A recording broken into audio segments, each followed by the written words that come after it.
আর মানুষ হতাহত হয়েছে, খুন হয়েছে, গুম হয়েছে, তার তুলনায় তো এগুলা কিছুই নাই। কথা বলেন, এই কাজগুলো যদি অন্য কেউ করতো আর তারা যদি বিপ্লব ঘটাইতে পারতো তাহলে কি হতো জানেন? কি হয়েছে এই দেশে? কয়জন লোককে হত্যা করা হয়েছে, কয়জন লোককে গুম করা হয়েছে, বরং এখনো পর্যন্ত জামাই আদর করে আদালতে তোলা হচ্ছে। মনে রাখবেন, এই দেশে ইনসাফ কায়েম হওয়ার আগ পর্যন্ত আমাদের লড়াই থামবে না। যুবকেরা, যদি আবার বিপ্লবের ডাক আছে, জালেমদেরকে যদি কোনো ব্যক্তি আবার প্রত্যাবর্তন করার জন্য, তাদেরকে নতুন করে সেটেলমেন্ট করার জন্য ষড়যন্ত্র করে, সেই ষড়যন্ত্র রুখে দেওয়ার জন্য কি আপনারা প্রস্তুত আছেন?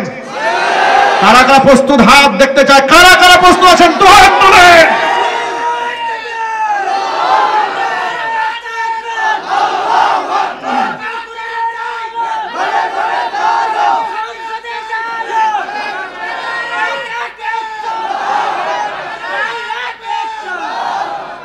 আমার যুবক ভাইরা, মানুষের উপর রহম করতে শিখেন, তবে জালেমের উপর রহম করা যাবে না। জালেমের উপর রহম করলে মাজলুমকে তা মাজলুমের উপর জুলুম করা হয়। ঠিক কিনা বলেন? যে ব্যক্তি খুন করেছে, খুনের বিচার হওয়ার দরকার আছে না নাই? কেন বিচার হবে শুনেন। কোরআন বলেছে, এটা আমি বলি নাই। আল্লাহ বলেছেন, ওয়ালাকুম ফিল কিসাসি হায়াতুন, হত্যার বদলে হত্যার আইন যদি তোমরা বাস্তবায়ন করো তাহলে অনেক মানুষের জীবন এই আইনের কারণে বেঁচে যাবে। তাহলে সিরিয়াল কিলার যারা তৈরি হয়েছে, ঠান্ডা মাথায় যারা ভাড়াটে খুনি, এরা খুন করতে সাহস পাবে না। এরা বুঝে যাবে যে না, এখানে হাত দেওয়া যাবে না, হাত দিলে আবার কল্লা শেষ। ঠিক কিনা বলেন? কিলাটা কেন তৈরি হয়েছে জানেন? তারা বুঝে ফেলেছে, খুন আমি যাই করি না কেন, আমার মামু আছে, খালু আছে, এমপি আছে, মন্ত্রী আছে, এক ফু দিয়ে আমার ফাঁসির দায় উল্টে ফেলবে, কোনো অসুবিধা নাই। এই দেশে ইসলাম কায়েমের জন্য সকলকেই চেষ্টা করতে হবে। আপনি যে দলের রাজনীতিবিদ হন না কেন, আপনি ক্ষমতায় গেলে আপনার মনের মধ্যে একটা মিশন থাকবে, এই দেশে আল্লাহর কোরআন দিয়ে বিচার কার্য পরিচালনা করতে হবে। খুনির উপর দয়া দেখানো যাবে না, সন্ত্রাসীদের উপর দয়া দেখানো যাবে না, তাহলে আবার জুলুম নির্যাতন শুরু হয়ে যাবে। যুবক ভাইরা আমার, কোরআন মাজিদের মধ্যে আল্লাহ সুবহানাহু ওয়া তাআলা আইন করে দিয়েছেন, ওয়া কাতাবানা আলাইহিম ফিহা আন্নান নাফসা বিন নাফসি ওয়াল আইনা বিল আইনি ওয়াল আনফা বিল আনফি ওয়াল উযুনা বিল উযুনি ওয়াস সিন্না বিস সিন্নি ওয়াল জুরুহা কিসাস ফামান তাসাদদাকা বিহি ফাহুয়া কাফফারাতুল লাহ ومن لم يحكم بما أنزل الله فأولئك هم الظالمون। আল্লাহ পাক সূরা মাইদার মধ্যে দ্ব্যর্থহীন ভাষায় ঘোষণা করে দিলেন, ওয়া কাতাবানা আলাইহিম, মানুষের জন্য আমি লিখিতভাবে আইন করে দিয়েছি, এটা ফরজ করে দিয়েছি কিতাবের মধ্যে। আইনটা কি? আমার আইন, আন্নান নাফসা বিন নাফসি, জানের বদলা জান, ওয়াল আইনা বিল আইনি, চোখের বদলা চোখ, ওয়াল আনফা বিল আনফি, নাকের বদলায় নাক, ওয়াল উযুনা বিল উযুনি, কানের বদলায় কান, ওয়াস সিন্না বিস সিন্নি, দাঁতের বদলা দাঁত, ওয়াল জুরুহা কিসাস, আঘাতের বদলা আঘাত। আইন করলেন কে? আল্লাহ। আরো জোরে বলুন না কে? অথচ আল্লাহর আইন বাদ দিয়ে যদি মানুষের আইন মানেন, আল্লাহর কসম করে বলি, মানুষ আবেগে ভুল সিদ্ধান্ত দেয়, মানুষের বিবেক কাজ করে না, উল্টা পাল্টা রায় দেয়, মিথ্যা রায় দিয়া বিনা অপরাধে নিরপরাধ মানুষগুলোকে ফাঁসির কাস্টে ঝুলিয়ে দেয়। ওই যে ছোট্ট রফিকুল ইসলাম মাদানীকে চেনেন না? মানুষটা ছোট কিন্তু কলিজাটা অনেক বড়, ঠিক না ভাই? মানুষ ছোট, কলিজা পা থেকে মাথা পর্যন্ত পুরোটাই কলিজা। কথা বলেন, ঠিক কিনা বলেন? ওই যে একজন বলেন ময়মনসিংহে পোলাপান, মনে হয় ওনার বাড়ি ময়মনসিংহ না আপনার? মাশা, দেখছেন? এখন সাহসী ছেলেকে নিয়ে দেশের লোকেরা গর্ব করে, আল্লাহু আকবার বলেন। এখন উনি বলল, দেখেন, তাকে জেলখানায় নেওয়ার 11 মাস পরে, কত মাস পরে? 11 মাস পরে বিচারক তাকে জিজ্ঞেস করে, আচ্ছা হুজুর, আপনি কি কোনো ভুল করেছেন কিনা কোন? কয় মাস পরে? বেচারার 11 মাস জেল খাটা শেষ। সে আফসোস করে বলে, আমাকে 11 মাস পরে বিচারক জিজ্ঞেস করে যে আমি কি কোনো ভুল করছি কিনা। এখন আপনারা একটু বলেন, 11 মাস শেষ হয়েছে, এতদিন পরে বিচারকের মাথায় গেছে, তো জিজ্ঞেস করা দরকার হুজুরের ভুলটা কি। তাহলে যে 11টা মাস যে পাস হয়ে গেল, তার জীবন থেকে হারিয়ে গেল, নিদারুণ কষ্ট করলো সে, তার পরিবার, তার মা, তার আত্মীয় স্বজন, তার মুহিব্বিন, যে কষ্ট করলো, এর দায়ভারটা কে নেবে? কে নেবে এই দায়ভার?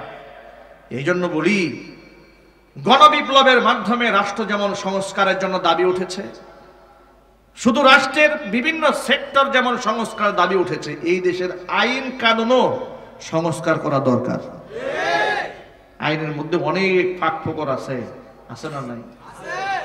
17 বছর জেল খাটার পরে শুনতে পাইলাম, পত্রিকাতে পেলাম, এই লোকটা নিরপরাধ, 17 বছর খামোকা জেল কেটেছে। নাউজুবিল্লাহ বলবেন না? সব পরিবর্তন হতে হবে আল্লাহ পাকের কোরআন দিয়ে, জোরে বলতে হবে, ঠিক কি না? যুবক ভাইরা আমার, আল্লাহর কোরআনের আয়াতগুলোকে বিশ্বাস করেন, আল্লাহর নবীর হাদিসগুলোকে বিশ্বাস করেন। আল্লাহ নবী সাল্লাল্লাহু আলাইহি ওয়াসাল্লামের বাণী যদি কেউ মান্য করে, রাসূলের হাদিস যদি কেউ মানে, কোরআনে কারীমের আয়াত যদি কেউ বিশ্বাস করে আর মান্য করে, ওই ব্যক্তি কোনোদিন পদস্খলিত হবে না, ভুল পথে পরিচালিত হবে না। এজন্য নবীজি বলেছেন, ইন্না হাযাল কুরআনা সাবাবুন, কোরআন এমন একটা রশি, তরফুহু বিআইদিল্লাহি ওয়া তরফুহু বিআইদিকুম, এই রশির এক মাথা আল্লাহর হাতে, আর এক মাথা বান্দা তোমাদের হাতে। লান তাদিল্লু ওয়া লান তাহলিকু বাদাহু আবাদা, তোমরা যতক্ষণ পর্যন্ত কোরআন নামক রশিকে আঁকড়ায় ধরে রাখতে পারবে, কোশ্চিন কালেও তোমরা ধ্বংস হবে না, তোমাদের পদস্খলন হবে না। জোরে জোরে বলেন সুবহানাল্লাহ। মানুষদেরকে হেদায়েতের কথা বোঝাবার জন্য নবীজি মাঝে মাঝে গল্প শোনাতেন। কোরআনে কারীমের মধ্যে আল্লাহ তাআলা মানুষের গল্প বলেছেন। গল্প কোরআনে আছে না নাই? আরো জোরে বলেন, আছে না নাই? আবার গল্প বলে আল্লাহ বলে দিয়েছেন, কেন গল্প শোনায়? শোনো, লাকাদ কানা ফি কাসাসিহিম ইবারাতুল লিউলিল আলবাব, এই সমস্ত ব্যক্তিদের কাহিনীতে তোমাদের জন্য, জ্ঞানীদের জন্য শিক্ষা আছে, ইবারাত আছে। একদিন নবী করিম সাল্লাল্লাহু আলাইহি ওয়াসাল্লাম বসে আছেন, সাহাবায়ে کرام পরিবেষ্টিত অবস্থায়, তখন আল্লাহর নবী একটা গল্প শোনালেন।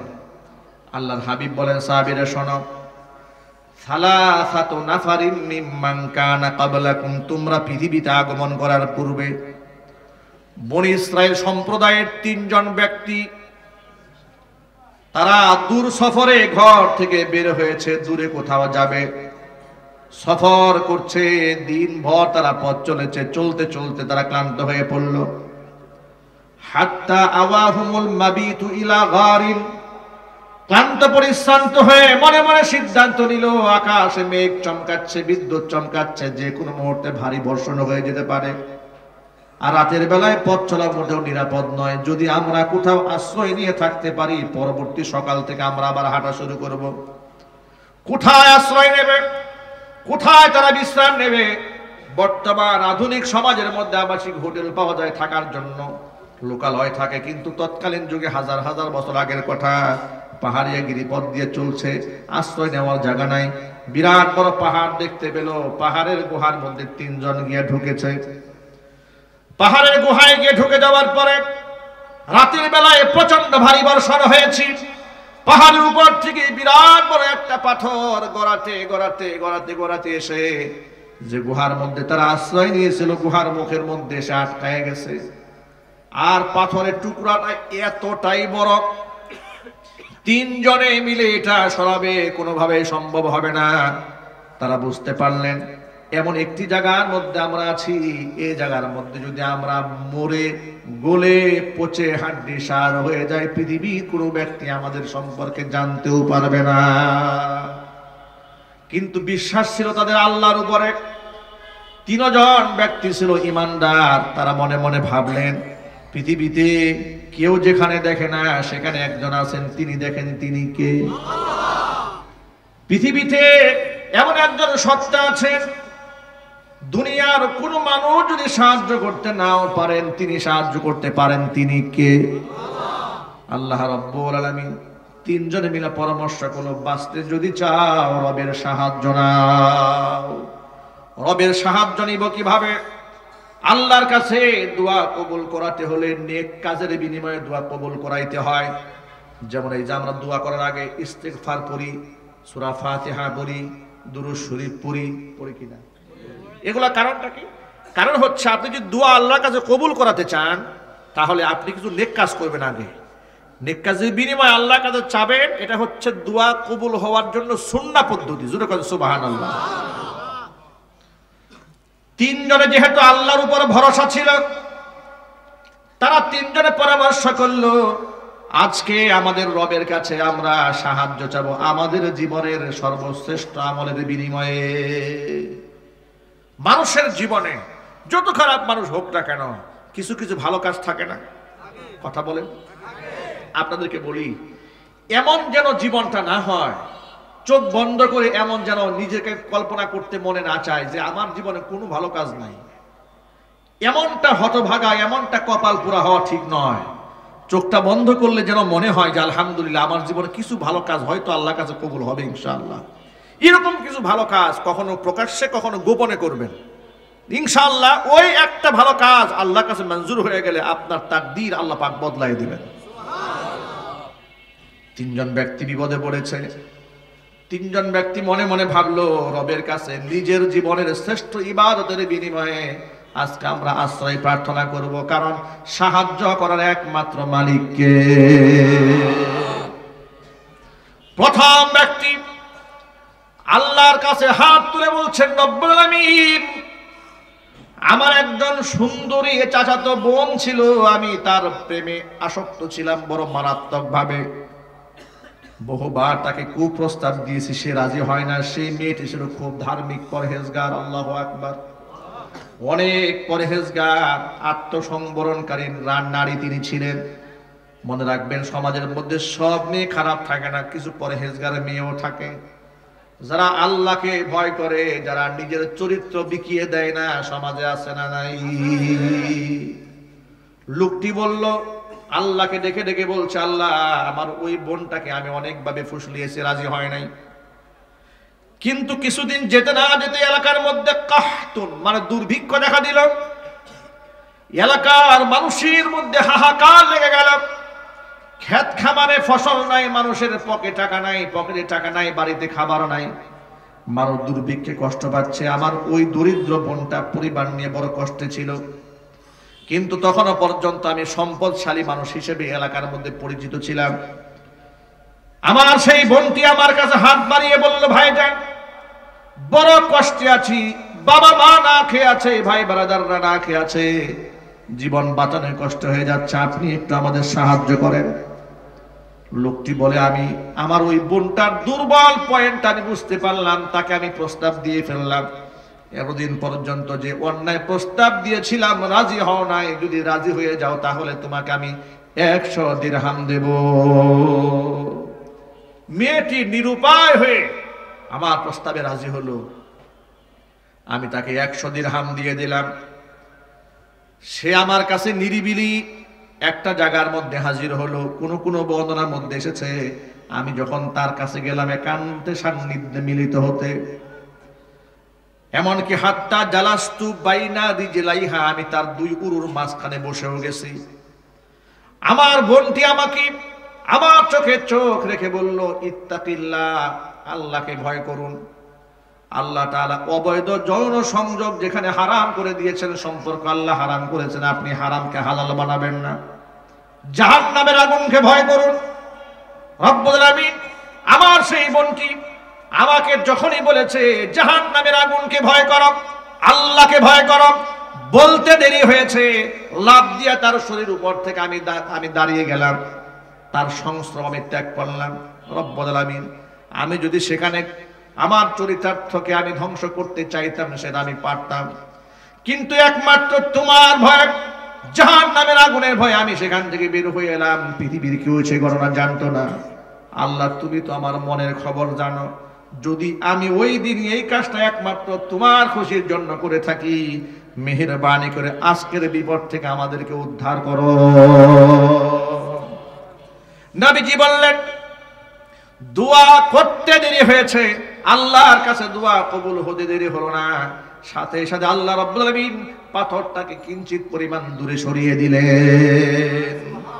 কিন্তু যতটুকু সরেছে এখান থেকে বের হওয়া সম্ভব নয় একজনেরও। বাকি থাকলো কয়জন? আরো যদি বলেন। দ্বিতীয় ব্যক্তি এবার আল্লাহর কাছে হাত তুলেছে, রব্বুল আলামিন আমার বৃদ্ধা মা বৃদ্ধ বাবা ঘরের মধ্যে আছে, আমার সব সময়ের আমল হলো বাবা মার উপরে পৃথিবীর কাউকে আমি প্রাধান্য দেই না। এমনকি রাতের বেলায় কোনোদিন বাবা মার খাওয়ানোর আগে আমি আমার সন্তান, স্ত্রী, এমনকি নিজের মুখের মধ্যে খাবার দেই না। জোরে বল সুবহানাল্লাহ। এমন সন্তান এই পৃথিবীতে বর্তমানে কি একটাও খুঁজে পাবেন? এই সমাজে একটা সন্তান এমন খুঁজে পাওয়া যাবে? তাহলে আপনারা চিন্তা করেন বাবা মার প্রতি কেমন আনুগত্যশীল সন্তান হলে তিনি বলছেন, হে আল্লাহ আমি আমার বাপ মাকে রাতের বেলায় না খাইয়ে কোনোদিন সন্তানদের মুখে খাবার তুলে দেই না। অথচ আপনাদের কি মনে হয় সন্তানের প্রতি বাবা মার মহব্বত আছে না নাই? ভালোবাসা আছে না নাই? কিন্তু বাপ মার সম্মান সবার উপরে, এমনকি আল্লাহ এবং রাসূলের পরেই এই পৃথিবীতে বাপ মার স্থান। চিল্লায় এখন আল্লাহু আকবার।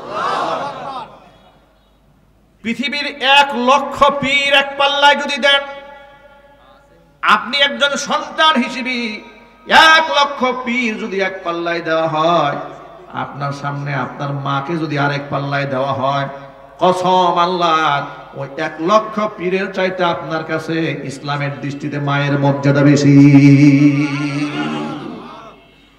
কিন্তু দুঃখজনক বাস্তবতা, এই দেশে এমন দেখা যায় পীরের জন্য মুরিদরা পাগল।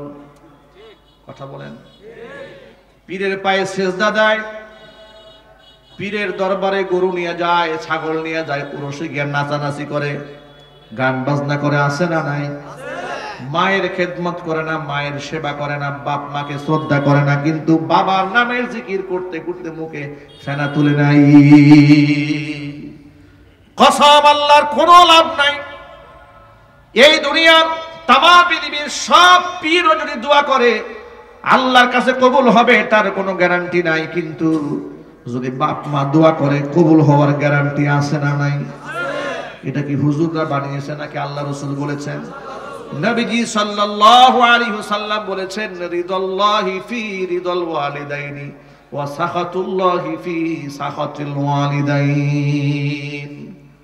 বাবা মা যদি খুশি হয়ে যায় আল্লাহ খুশি হয়ে যান, বাবা মা যদি নারাজ হয়ে যান তো আল্লাহ নারাজ হয়ে যান। লোকটা বলে, রব্বুল আলামিন আমি আমার বৃদ্ধ বাবাকে আর বৃদ্ধা মায়ের মুখে খাবার তুলে না দিয়ে সন্তানদের খাবার দিই না, এটাই ছিল আমার আমল। একদিন আমি বাড়ি ফিরতে রাত হয়ে গেল, বাড়িতে গেলাম, গিয়ে দেখি আমার মা ঘুমায় গেছে, আমার বৃদ্ধ বাবা ঘুমায় গেছে, কিন্তু আমার সন্তানেরা ক্ষুধার যন্ত্রণায় ছটফট করছে, ঘুমায় নাই। বাড়ি যাওয়ার পরে সন্তানরা আমার কাছে খাবার চাইলো। সন্তানরা বলছে, আব্বা জান সব সময় দাদা দাদিকে তো আগে খাবার দেন, তারা তো ঘুমায় গেছে, আমরা ক্ষুধার্ত, আমাদেরকে খাবার দেন।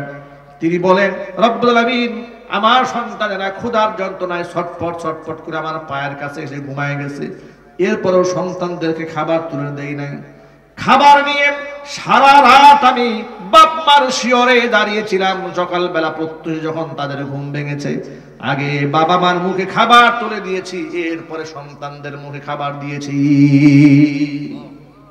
ওই আমার রব, আমার এই আমলটি যদি একমাত্র তোমার সন্তুষ্টির জন্য করে থাকি, যে বিপদের মধ্যে পড়েছি আল্লাহ এই বিপদ থেকে আমাদেরকে উদ্ধার করো। নবীজি সাল্লাল্লাহু আলাইহি ওয়াসাল্লাম বললেন, দোয়া করতে দেরি হয়েছে, আল্লাহর কাছে কবুল হতে দেরি হয়নি। সাথে সাথে আল্লাহ পাক পাথরটাকে কিঞ্চিত পরিমাণ দূরে সরিয়ে নিলেন। এখন বাহির থেকে কিছুটা আলো ভিতরে ঢুকতে শুরু করেছে, তাদের আশার সঞ্চার হয়েছে। কিন্তু বের হওয়া সম্ভব নয়। বাকি আছে কয়জন? একজন তখনও বাকি আছে। তৃতীয় ব্যক্তি আল্লাহর কাছে হাত তুলেছে, রব্বুল আলামিন আমার বাড়িতে দিন মজুরেরা কাজ করত, গরিব মানুষরা কাজ করে, সব সময় সকলকে পারিশ্রমিক দিয়ে বিদায় করে দেই। একবার বেশ কিছু লোক আমার বাড়িতে কাজ করেছে, সবাই পারিশ্রমিক নিয়ে বিদায় হয়ে গেল, কিন্তু একজন দিন মজুর পারিশ্রমিক নিল না, না নিয়ে চলে গেছে। আমি সেই পারিশ্রমিক নিয়ে বড় পেরেশান হয়ে গেলাম। গরিব মানুষের হক আমার কাছে রয়ে গেল, আমি এখন এই টাকা তারে কেমনে পৌঁছাবো? কোনোভাবেই তার সন্ধান করতে পারলাম না। সর্বশেষ ওই টাকা দিয়া ওই ব্যক্তির নামে একটা ছাগল কিনলাম, ছাগল থেকে বাচ্চা হলো, আবার সেটা বিক্রি করে আমি গরু কিনলাম, গাভী কিনলাম, সেখান থেকে বাচ্চা হলো, বিক্রি করে উট কিনলাম, ছাগল কিনলাম, ভেড়া বকরি, অনেক কিছু কিনে ফেললাম। ওই টাকা দিয়ে প্রফিট হয়ে গেল। আমি গরু প্রান্তরে সেগুলাকে রেখে দিলাম। দীর্ঘদিন পরে ওই লোকটা এসেছে আমার বাড়িতে, এসে বলল, ভাই আপনার কাছে আমার কিছু পাওনা টাকা ছিল, যদি আপনি আমাকে দিয়ে দিতেন।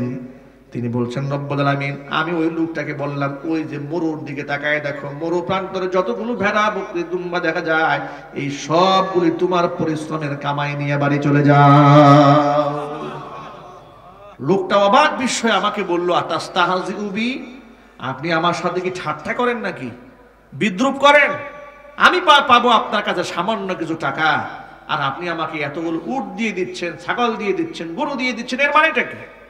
তিনি বললেন, আল্লাহর বান্দা, আপনার রেখে যাওয়া সেই আমানতের টাকাটা আমি কাজে লাগিয়েছি, এগুলার মালিক আমি নই, এই মালিকগুলো আপনি, এগুলা নিয়ে চলে যান। তিনি বলেন, রব্বুল আলামিন লোকগুলো সবগুলা জিনিস নিয়ে চলে গেল। ও আল্লাহ, এই কাজটি যদি একমাত্র তোমার খুশির জন্য আমি করে থাকি, মেহেরবানি করে আজকের বিপদ থেকে আমাদের বাঁচিয়ে দাও। জোরে কোন সুবহানাল্লাহ।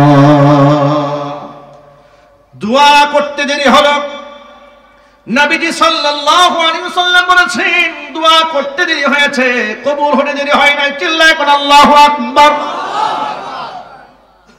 আল্লাহ তাআলা সাথে সাথে পাথরটাকে পরিপূর্ণ সরাইয়া তাদের জন্য গর্তের মুখটা উন্মুক্ত করে দিলেন। অনেকগুলো শিক্ষা এখানে আছে। এক নাম্বার শিক্ষা হচ্ছে, আখলিস দীনাকা ইয়াকফিকাল আমালুল কালিল। আমল অল্প হোক না কেন, যদি আপনি একমাত্র আল্লাহর খুশির জন্য কোনো কাজ করেন, পরকালে নাজাতের জন্য যথেষ্ট হয়ে যাবে, আমল অল্প হলেও। দ্বিতীয় নাম্বার শিক্ষা হলো, ইখলাসের সাথে কোনো আমল করলে শুধু পরকালেই সওয়াব পাওয়া যাবে তা নয়, দুনিয়ার বিপদ থেকে আল্লাহ রাব্বুল আলামিন ভালো আমলের বিনিময়ে বিপদ থেকে বাঁচিয়ে দেবেন। তিন নাম্বার শিক্ষা এখানে আছে। আমার সামনে অসংখ্য যুবকেরা বসে আছেন। যুবকেরা, অনেক যুবকেরা নামাজও পড়ে, রোজাও রাখে, হজও করে, উমরাও করে, যাকাতও দেয়, আবার অনেকে নামাজ কালাম পড়ে না। যারা নামাজ কালাম পড়ে না, আল্লাহ পাক নামাজে বানায় দেন। জোরে কোন আমিন, আরো জোরে কোন আমিন। কিন্তু নামাজ কালাম পড়ার পরেও, নিজেকে মুসলমান দাবি করার পরেও অনেক যুবকেরা অন্যায় প্রেমের মধ্যে হাবুডুবু খায়। ঠিক কিনা বলেন? গার্মেন্টসের আমার বোনেরা থাকে, কিংবা স্কুল কলেজ ইউনিভার্সিটি বিশ্ববিদ্যালয় আমাদের বোনেরা আছে, তাদের সাথে অন্যায় সম্পর্ক রাখে। জোরে জোরে কোন নাউজুবিল্লাহ। মনে রাখবেন যুবক ভাইরা আমার, অন্যায় সম্পর্ক রাখবেন না, প্রয়োজনে বিবাহ করবেন আল্লাহর হুকুম অনুযায়ী। ইসলামের দৃষ্টিতে বিবাহ করা একদম সহজ আমল।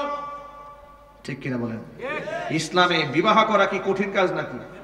একদম সহজ কাজ হচ্ছে বিবাহ করা, কিন্তু জিনা ব্যভিচার করা এটা ইসলামে অনেক মারাত্মক কঠিন হস্তে দমন করা হয়েছে। আল্লাহু আকবার বলেন। কিন্তু আমাদের সমাজ ব্যবস্থা পুরো উল্টা করে দিয়েছে, বিবাহকে কঠিন বানিয়ে দিয়েছে, জিনা ব্যভিচারকে সহজ করে দিয়েছে। যার ধরুন বিবাহের জন্য আইন আছে, 18 বছর আগে মেয়েকে বিবাহ দেওয়া যাবে না, কিন্তু 14 বছরের মেয়ে যে চুটাইয়া প্রেম করতেছে, কোনো অসুবিধা নাই। কথা বলে না কেন? বাস্তবতা সমাজে আছে না নাই? ক্লাস 5 পরে প্রেম করে ভেঙে গেছে। গতকালকেও অনলাইনে দেখেছি, ছোট্ট এক বাচ্চা মেয়ে চলে গেছে এক ছেলের সাথে। সাংবাদিক জিজ্ঞেস করে যে এটাকে, ছোট মেয়ে, পিচ্ছি মেয়ে, ক্লাস 6-এ পড়ে না 5-এ পড়ে। সে মেয়ে বলছে এটা আমার বয়ফ্রেন্ড। নাউজুবিল্লাহ বলবেন না? দেখলে মনে হয় যে কচু গাছের লোকেরা দৌড়ে দিয়ে গিয়ে একটুক মেয়ে বলে এটা আমার বয়ফ্রেন্ড। কি লজ্জা, কি শরম, কি নির্লজ্জাতা এগুলো।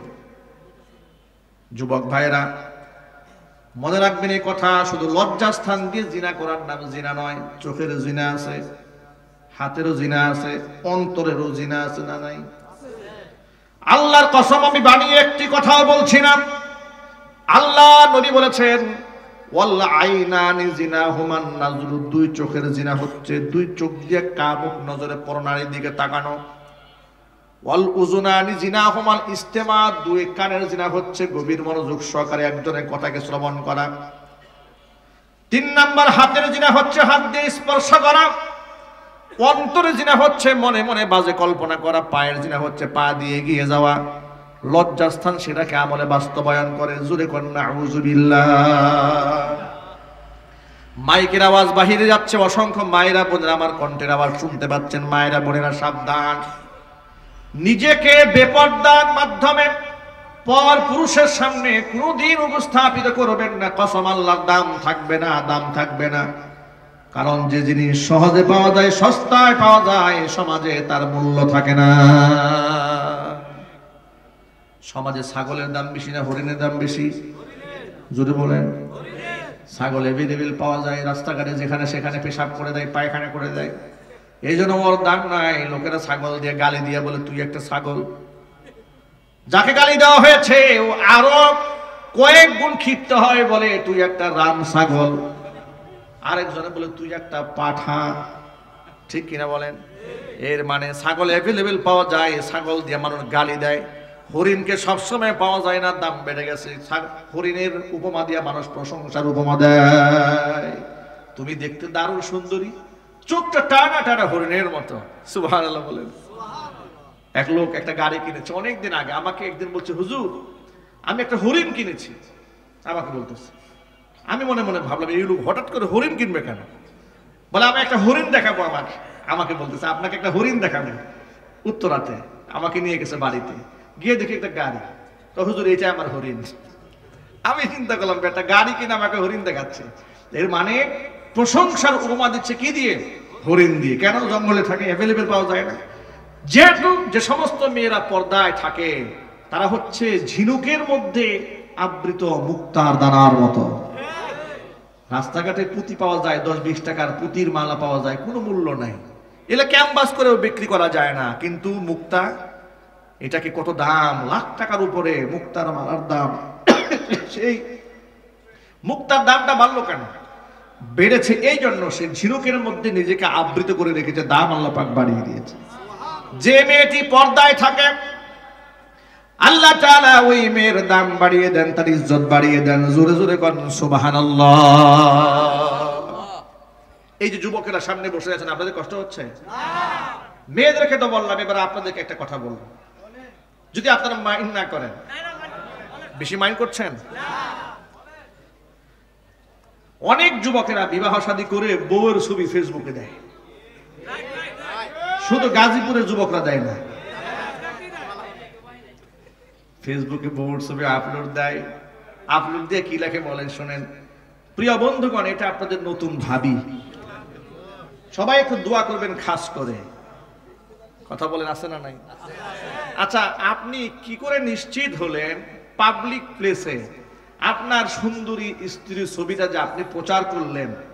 আপনি একটু বিবেককে জিজ্ঞেস করুন তো। এমন যুবকের সামনে তো নিশ্চয় আপনার বউ পড়তে পারে, ওই আপনার স্ত্রীকে দেখে সে মনে মনে চিন্তা করবে, আরে এই বউটা যদি আমার হইতো। কথা বলে না?